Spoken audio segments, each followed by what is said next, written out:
Darty, le contrat de confiance. 6 na nota sa 40 taon kinilala ito ng lahat, ang dilaw na van, kontrata ng tiwala at tinderong naglalaan ng oras.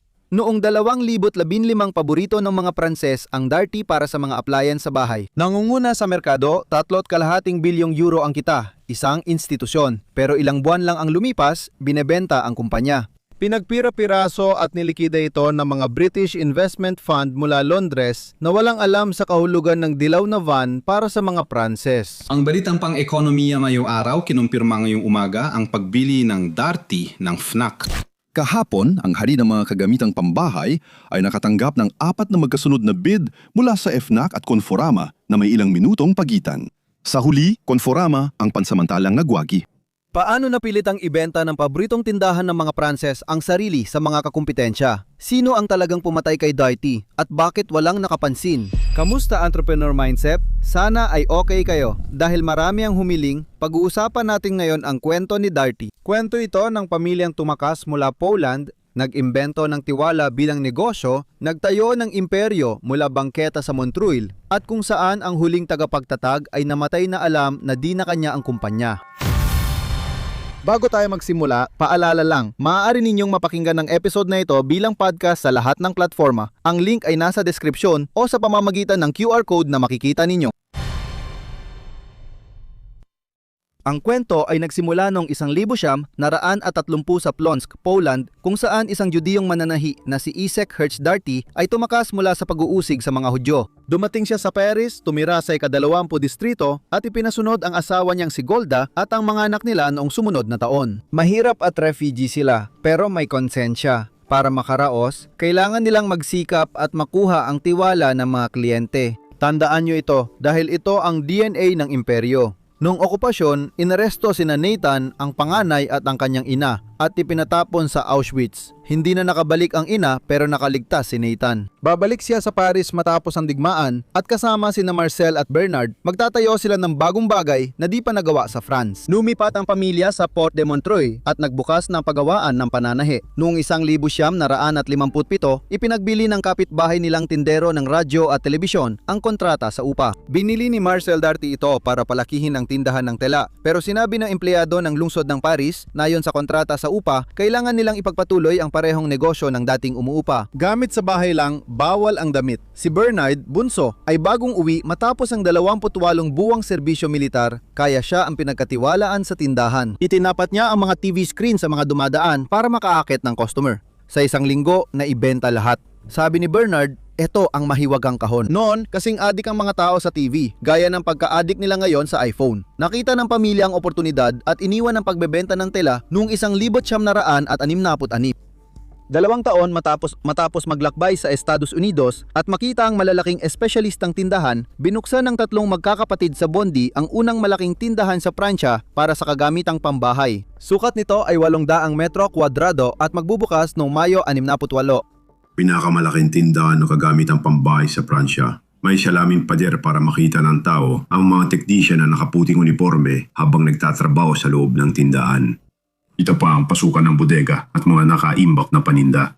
Sa kasamaang palad, ang Pransya ay kasalukuyang may malawakang welda. Ang mga estudyante nasa kalsada, tigil ang mga pabrika at huminto ang bansa. Si Bernard ay naglaro ng baraha kasama ang kanyang mga tagahatid ng 4 na linggo. Noong Hunyo 11, nagbukas ang tindahan at agad naging matagumpay, umabot sa kalsada ang pila. Noong 1973, binago ni Darty ang distribusyon sa Pransya gamit ang imbensyon ng kontrata ng tiwala. Sa unang pagkakataon, isang distributor ang nangakong nakasulat sa kanyang mga customer. Garantiyado ang mababang presyo, malawak ang pagpipilian, at ang after-sale service ay 7 araw sa isang linggo. May libreng bote ng champagne kapag nakakita ka ng mas murang presyo sa iba. Ang mga kakumpetensya ay nag-aanunsyo ng presyo, pero si Darty ay may legal na pangako at tinutupad ito. Noong dekada 80 at 90, laganap si Darty. Ang mga dilaw at asul na van ay umiikot sa buong Pransya. Sa totoo lang, kung tulad ko ay lumaki ka noong panahong iyon, ito ang lugar na gusto nating puntahan kasama ang mga magulang natin para makita ang mga pinakabagong gadget na uso. Ang 6 notang jingle ay tinutugtog tuwing weather report sa lahat ng channel. Sinisipol ito ng mga bata sa school. Si Darty, hindi na lang tindahan, nakasanayan na. Ang pinakamalaking pagpipilian mula sa pinakamalalaking tatak nasa Contrat de Confiance ng Darty. Noong 1976 pumasok ang kumpanya sa Stock Exchange ng Paris. Babalikan natin ito mamaya. Noong 1988 may ginawa ang tatlong tagapangtatag na bihira mangyari. Ibinenta nila ang kumpanya sa mga empleyado na kumontrol sa 56% ng kapital bilang pasasalamat at katapatan sa kanilang filosofiya. Mga polis na Hudyo na tumakas sa pag-uusig at nagtago noong okupasyon, kalaunan ay nakarating sa CAC Apatnapu pagkalipas ng 30 taon. Yan ang kwento ng Darty. Noong 1979, tatlo binili ng British na Kingfisher ang Darty at umalis ang mga nagtatag. Pagsapit ng 2,003 hinati ng Kingfisher ang negosyo sa bagong grupo. Kesa Electricals, Darty sa France, Boot, tatalakayin natin mamaya, Comet sa Great Britain at Vanderboer sa Belgium. Naging European group ang Darty. Pero para sa mga Pranses, nananatili pa rin itong parehong tindahang kilala sa Contrat de Confiance at sa dilaw na van mula 1,757. Bumibili ka sa Darty, kaya mura, pero sinasabi ko sa asawa ko na bumibili ako sa ibang tindahan, sa regular na presyo. Para kay Bibi ang diferensya. Kaya naintindihan ko. Sige, susunod kami sa inyo. Pero ang hindi pa nakikita ng mga Pranses ay ang halimaw na paparating mula sa Seattle. Amazon.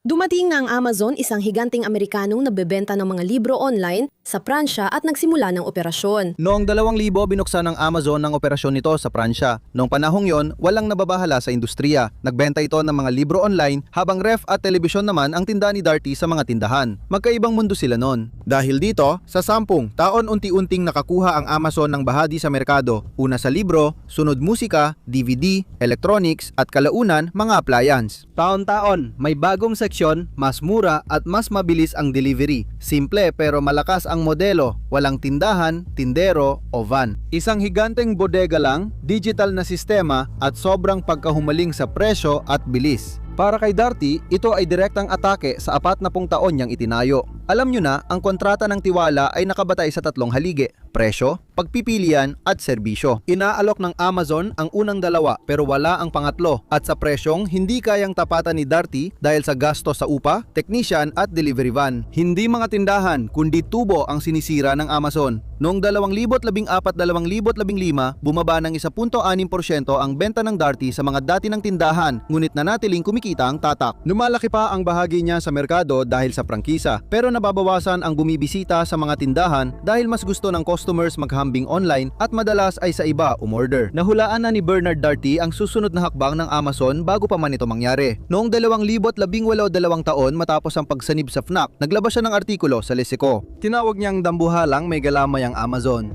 Anya, parang pugita itong pumapasok sa lahat ng sektor gamit ang tusong paraan para sirain ang mga kakumpetensya. Pumanaw siya makalipas ang ilang linggo sa Miami, ngunit bago yon, may nakita siyang hindi pa naunawaan ng iba. Nanganganib na ang kanyang negosyo hindi lang dahil sa Amazon. Sa mga susunod na buwan, magaganap ang labanan na hindi pa nakita ng iba. Noong Setyembre 2015 nalista ang Darty sa London Stock Exchange. Patuloy ang presyon mula Amazon at naminipis ang tubo kaya nainip ang mga shareholder. Pumasok dito ang FNAC. Nagalok silang bilhin ang Darty sa 720 milyong euro. Maganda ang alok, hindi ito laban. Magsasanib puwersa ang 2 French na tindahan para harapin ang hindi na nila kayang labanan mag-isa. Pero noong Marso 2016, sumali sa laban si Conforama. Nag-alok ng mas mataas na cash na kontra-alok ang grupo ng bilyonaryong taga South Africa na nabanggit sa aming video tungkol sa Conforama at Steinhoff kumpara sa alok ng Fnac. Mga 11% na mas mataas bawat share kaya inirekomenda ng board ng Darty ang alok ng Conforama. Sumunod dito, nagkaroon ng labanan sa stock market sa London. Sunod-sunod ang alok at kontra-alok. Kinakalkula ng mga shareholder na mas may advantage ang Conforama. Ngunit noong Abril 26, 2016, sumuko ito. Tumanggi ang mga shareholder na aprubahan ang transaksyon. Sa likod ng eksena, lumilitaw na ang unang bitak sa grupo ng Steinhoff. Sila rin ang sasabog makalipas ang 1 taon sa pinakamalaking iskandalong accounting ng dekada. Kung mas maganda ang pinansya ng Steinhoff, malamang naging subsidiary ng Conforama ang Darty, hindi ng Fnac. Sino ang magwawagi sa labanan para sa Darty na nagkakahalaga ng 1.2 bilyong euro? Noong Nobyembre 16, 2016, opisyal na naging subsidiary ng Fnac ang Darty at dahil dito, patuloy pa ring umiiral ang Darty. Ang FNAC Darty ay may 10.3 bilyong benta noong 2025 at naroroon sa 15 bansa. Pero ang sagot ni Darty kay Amazon, nakita nila sa lugar na di kayang abutin ng Seattle-based na kumpanya. Kayang maghatid ng Amazon ng kahit ano sa loob ng 24 na oras. Hindi kayang magpadala ng Amazon ng technician sa Kantal tuwing linggo ng umaga para ayusin ang washing machine mo. Ang solusyon? Darty Max. Isang subscription para sa pagkumpuni ng lahat ng appliances mo kahit saan binili. Malaking tagumpay ito. Sa 2025, may 2,400,000 subscriber, hindi na lang sila nagbebenta ng produkto, kundi nagbibigay serbisyo na rin. At ito mismo ang hindi nagawa sa tamang panahon ng 12-12 ng mga tindahan. Ngayon, merong isang kalye na magkakapatid na Darty sa Bondi, ilang metro lang mula sa lugar kung saan nila binuksan ang kanilang unang tindahan noong 1968 at 68. Ang aral ng kwentong ito, hindi Amazon ang sumira sa Darty. Mas alimuot pa ron, sinira ng Amazon ang mga profit margin ng Darty at hindi na nito kayang panindigan ang dati nitong modelo ng malalaking appliance stores. Ngayon, may dalawang pagpipilian si Darty. Imbes na magsara tulad ng ibang tindahan, pinili nila ang magbago, isang tamang desisyon. Ibinenta nila sa FNAC, inimbento ang Darty Max at ginawang subscription ang Contrat de Confiance. Hindi na sila tulad noong 1,973 pero naroon pa rin sila. May aral sa kwentong ito. May halaga lang ang competitive advantage mo kung hindi ito madaling makopya ng kakumpetensya gamit ang algorithm saan man. Ang itinatag ni Darty ay ugnayang pantaw, ang technician na pumupunta sa bahay mo na hindi kayang gawing digital ng Amazon. Ito ang tunay na hadlang sa pagpasok. Kung gusto ninyo makita ang kwento ng isang dating kumpanyang Pranses na bumagsak, hindi dahil sa Amazon, kundi sa napakalaking pandaraya mula sa ibang panig ng mundo. Ito ang kwento ni Conforama, gaya nga nakikita sa video na lumalabas.